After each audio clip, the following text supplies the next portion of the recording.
இந்த வீடியோவுடைய தொடக்கத்திலேயே சொல்லிடுறேன். விஜே பார்வதியுடைய ரசிகர்களாக இருந்தாலும் சரி, விஜே பார்வதியுடைய ஹேட்டர்ஸா இருந்தாலும் சரி, நீங்க 2 பேரும் கடைசி வரைக்கும் பார்க்க வேண்டிய முக்கியமான வீடியோ. விஜே பார்வதி தொடர்ந்த வழக்குல தீர்ப்பு வெளியாகி பரபரப்பை ஏற்படுத்தியிருக்கு. விஜே பார்வதி 3 பேர் மேல வழக்கு தொடுத்திருந்தாங்க. ஒன்னு கனி, இன்னொன்னு எஃப்ஜே, இன்னொருத்தன் வந்து விக்கல்ஸ் விக்ரம்.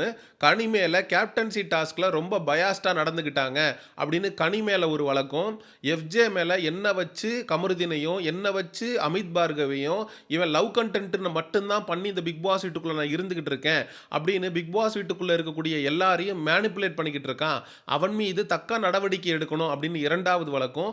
3வது வழக்கில் விக்கல்ஸ் விக்ரம் மேன் ஹேண்ட்லிங்கை ஆதரிக்கிற மாதிரி பேசியிருந்தாரு. குறிப்பா சபரி கீழே வந்து பார்வதியை தள்ளி விட்டப்ப பார்வதியை கழுத்துல மிதிச்சே கொன்றுக்கணும், எதுக்குடா நீ வந்து கண்ணோட விட்ட அப்படின்னு சொல்லி சபரியை பார்த்து வந்து கேட்டிருப்பாரு. இந்த 3 வழக்குகளையும் விஜே பார்வதி எழுதி கொடுத்திருந்தாங்க. விஜே பார்வதி கொடுத்த அந்த 3 வழக்குல ஒரு வழக்க பிபி வந்து விசாரணைக்காக எடுத்துக்கிட்டாரு. அந்த வழக்கு தான் எஃப்ஜே விஜே பார்வதியை பற்றி லவ் கண்டென்ட் மட்டும் பண்ணி பிக் பாஸ் வீட்டுக்குள்ள சர்வே பண்ணிக்கிட்டு இருக்கா அப்படிங்கிற ஸ்டேட்மெண்ட்டை இருக்கிற எல்லாருக்கிட்டையும் சொல்லி மேனிப்புலேட் பண்ணிக்கிட்டு இருக்கான் அப்படின்னு விஜே பார்வதிக்கு ஆதரவாக வக்கீலாக ஆஜரானது விக்கல்ஸ் விக்ரம், எஃப்ஜேக்கு ஆதரவாக வக்கீலாக ஆஜரானது சபரி. 2 பக்கமும் ஆர்கியூமெண்ட் நடக்குது. அங்கே விக்கல்ஸ் விக்ரம் என்னுடைய கட்சிக்காரர் அவ்வளோ உழைப்பை இங்கே போட்டிருக்கிறாரு, விஜே பார்வதி அவ்வளோ எஃபர்ட்டை போட்டிருக்கிறாங்க, ஆனால் அவங்க லவ் கண்டென்ட் பண்ணி மட்டும்தான் பிக் பாஸ் வீட்டுக்குள்ளே இருக்காங்க அப்படின்னு டப்பால அடைக்கிறதுக்கு முயற்சி பண்ணுறாரு எஃப்ஜே அப்படின்னு சொல்லி விக்கல்ஸ் விக்ரம் விஜே பார்வதிக்கு ஆதரவாக அவன் வாதாட்ட மாதிரி தெரிஞ்சாலும் அது உள்ள ஒரு சார்காஸ்டிக்கா அவன் பேசுற மாதிரி எத்தனை பேருக்கு ஃபீல் ஆச்சுன்னு தெரியல, எனக்கு ஃபீல் ஆச்சு. ஸோ சபரி வந்து விஜே பார்வதி வந்து கத்தி கூப்பாடு போட்டு சண்டை போட்டு தான் இந்த பிக் பாஸ் வீட்டுக்குள்ள இருக்காங்க அப்படின்னு மட்டும்தான் என்னுடைய கட்சிக்காரரான எஃப்ஜே பேசியிருக்காரே தவிர அவர் வந்து லவ் கண்டென்ட் பண்றா பாரு, லவ் கண்டென்ட் பண்ணி பிக் பாஸ் வீட்டுக்குள்ள இருக்கா அப்படிங்கிற வார்த்தையை அவர் பயன்படுத்தல, அவர் அந்த மாதிரி பேசினதில்லை அப்படின்னு சொல்லி சபரி வந்து சொம்பு தூக்குறான் இந்த எஃப்ஜே பொறுக்கிக்கு. ஏண்டா கோர்ட்டு முடிஞ்சு போனதுக்கப்புறம் அவன் வந்து எகத்தாளம் பேசுவான், விஜே பார்வதி உஷு உஷுன்னும். அப்போ இந்த எஃப்ஜேன்ற பொறுக்கி கொஞ்ச நேரத்துக்கு முன்னாடி கூட நீ என்ன பண்ணிக்கிட்டு இருந்த, லவ் கண்டென்ட் தானே பண்ணிக்கிட்டு இருந்த, லவ் தானே பண்ணிக்கிட்டு இருந்த, மைக்கை மறைச்சு பேசிக்கிட்டு இருந்தல்ல அப்படின்னு விஜே பார்வதியை எதிர்த்து அவன் கோர்ட்டுக்குள்ளேயே பேசுகிறான். அதாவது கொலகாரன் கூண்டில் ஏறி நின்ட்டு ஐயா நான் கொலை செய்யவே இல்லைங்கய்யா, இந்த சிம்பு சொல்லுவார்ல அன்னைக்கு நான் செகண்ட் ஷோக்கு சினிமாவுக்கு போயிருந்தேங்க, அந்த ஸ்பாட்லேயே நான் இல்லைங்க அப்படிங்கிற மாதிரி கூண்டில் ஏறி நின்ட்டு எங்கள் கட்சிக்காரர் அவர் கத்தி பேசுகிறாரு, சண்டை போடுறாருன்னு தான் பேசியிருக்காரே தவிர அவங்க லவ் கண்டென்ட் பண்ணுறாங்கன்னு பின்னாடி அவர் பேசுனது இல்லைன்னு வாதாடினால இந்த சபரி. இந்த பொறுக்கி அந்த கூண்டை விட்டு எளிய வந்து அந்த கோர்ட் ரூமை விட்டே வெளில போல அங்கனக்குள்ளே சொல்கிறான், நீ வந்து லவ் கண்டென்ட் பண்ணல, மைக்கை மறைச்சிட்டு பேசினல அப்படின்னு. தைரியமாக ஜட்ஜஸ்க்கு முன்னாடி பேசியிருக்க வேண்டியதானடா, ஏன்டா வந்து கோலம் மாதிரி பின்னாடி போய் நின்றுட்டு கோர்ட்டை விட்டு வெளில போனதுக்கப்புறம் பேசுகிற, கோர்ட்டை விட்டு வெளியில் வந்த அந்த கொலகாரன் அந்த கொலையை பண்ணதே நான் தான், ஜட்ஜுக்கு முன்னாடி சொல்ல வேண்டியதானே நீ சரியான ஆம்பளையாக இருந்திருந்தா, வெளியில் வந்ததுக்கப்புறம் ஏன் பேசுகிற அப்படின்ற கேள்வி இந்த எஃப்ஜேன்ற பொறுக்கியை பார்த்து நமக்கு எழுமா இல்லையா? நம்ம நாட்டில் யார் யார் எதை எதை பற்றி பேசுறது அப்படிங்கிற விவஸ்தையே இல்லாமல் போச்சு.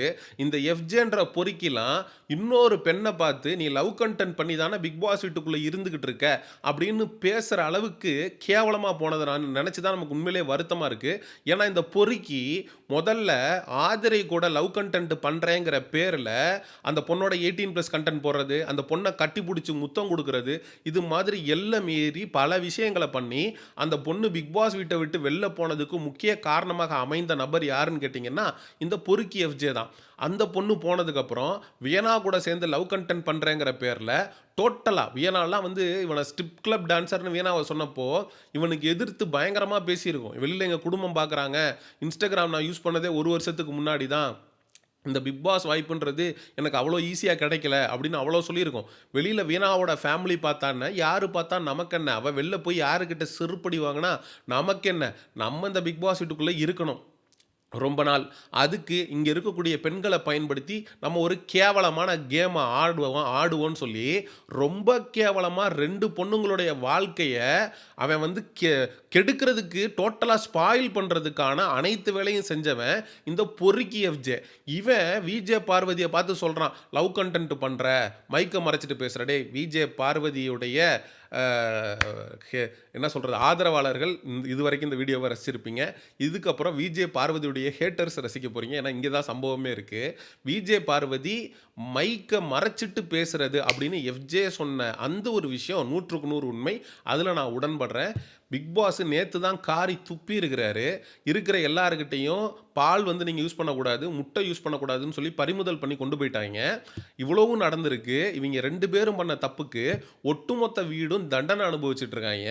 கொஞ்சம் கூட அறிவே இல்லாமல் இன்னைக்கு காலையில் எக்ஸசைஸ் பண்ணுறேங்கிற பேரில் மைக்கை கழட்டி வச்சுட்டு மைக்கை போட்டுட்டு இப்படி பிரதர் ஓட முடியும் அப்படின்னு கேட்டிங்கன்னா ஓடலாம். சரி, உனக்கு மைக்கு டிஸ்டர்பன்ஸாக இருக்குது, நீ கழட்டி வச்சுட்டு ஓடுற அப்படின்னா நீ ஓடணும். என்ன, வாயை மூடணும்.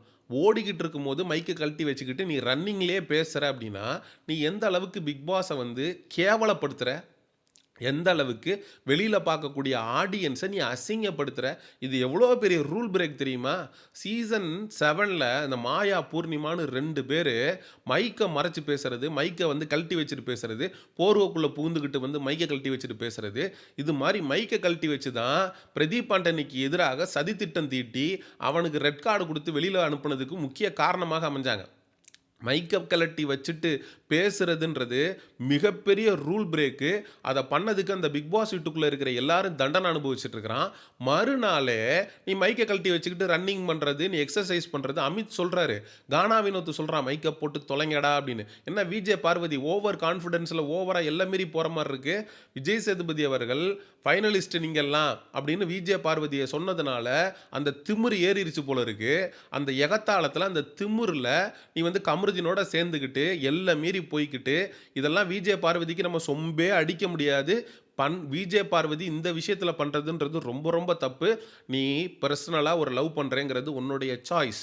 ஆனால் அந்த லவ்ன்றது கேமை பாதிக்குது, ரூலை பிரேக் பண்ணுது அப்படிங்கிறப்ப அது ஒரு மிகப்பெரிய க்ரைம். அதை நீ பண்ணிக்கிட்டு இருக்கும்போது உனக்கு சொம்படிக்க முடியாது, உனக்கு ஆதரவு தர முடியாது. இந்த எஃப்ஜேன்ற பொறுக்கி விஷயத்தில் என்னுடைய நிலைப்பாடு அப்படிங்கிறது பார்வதி பக்கம். ஆமாம், சி இஸ் ரைட், இந்த எஃப்ஜே பொறுக்கி இஸ் ராங். அதே மாதிரி இந்த மைக் மேட்டரில் பார்வதி இஸ் ராங், எஃப்ஜே சொன்னது ரைட். அவன் பொறுக்கியாக இருந்தாலும் அவன் கேவலமான கேம் ஆடுறவனாக இருந்தாலும் பார்வதி மைக்கு போடாமல் லவ் கண்டென்ட் பண்ணிக்கிட்டு இருக்கு, கமருதினோட கொஞ்சம் கொலாவிக்கிட்டு இருக்கு அப்படின்னு சொன்னதில் எந்த தப்பும் இல்லை. நீ மைக்கை போட்டுட்டு என்ன வேணா பேசு. நீ கவர் போட்டு சாப்பிடலான்னு பேசு, கவர் போடாமல் சாப்பிட்லான்னு பேசு, என்ன கன்றாவியாக வேணால் பேசு. நாங்கள் அதை பார்த்து பழகிட்டோம், கேட்டு சகிச்சு கடந்து போயிட்டோம். இதுக்கப்புறம் நீ என்ன கன்றாவியை பார்த்து பேசினாலும் நாங்கள் அதை விமர்சிச்சுட்டு கடந்து போயிடுவோம். ஆனால் மைக்கு போடாமல் நீ ரகசியம் பேசுகிற தெரியுமா, இது உனக்கு ஆடியன்ஸ்க்கு மத்தியில் மிகப்பெரிய அளவில் கெட்ட பேரை தான் ஏற்படுத்தும். சரி, மக்களாகிய உங்கள்கிட்டே கேட்குறேன், விஜே பார்வதி இந்த மைக்கு போடாமல் கமருதினோட எல்லை மீறி நடந்துக்கிறத பற்றி மக்களாகிய நீங்கள் என்ன நினைக்கிறீங்க? அதுக்கப்புறம் இந்த எஃப்ஜே உடைய கேஸில் பார்வதி பக்கம் ஆதரவாக தீர்ப்பு வந்ததை பற்றி நீங்கள் என்ன நினைக்கிறீங்க? இந்த வாரம் விஜேஎஸ் கமருதீன் மற்றும் பார்வதிக்கு தக்க செருப்படியை கொடுப்பாருன்னு நீங்கள் நினைக்கிறீங்களா? அப்படிங்கிற உங்களுடைய கருத்துக்களை மறக்காமல் கமெண்ட் செக்ஷனில் சொல்லுங்கள். Exclusive big pass அப்டேட்ஸுக்கு mister Seyon சேனலை சப்ஸ்கிரைப் பண்ணுங்கள். See you in the next video. Bye bye.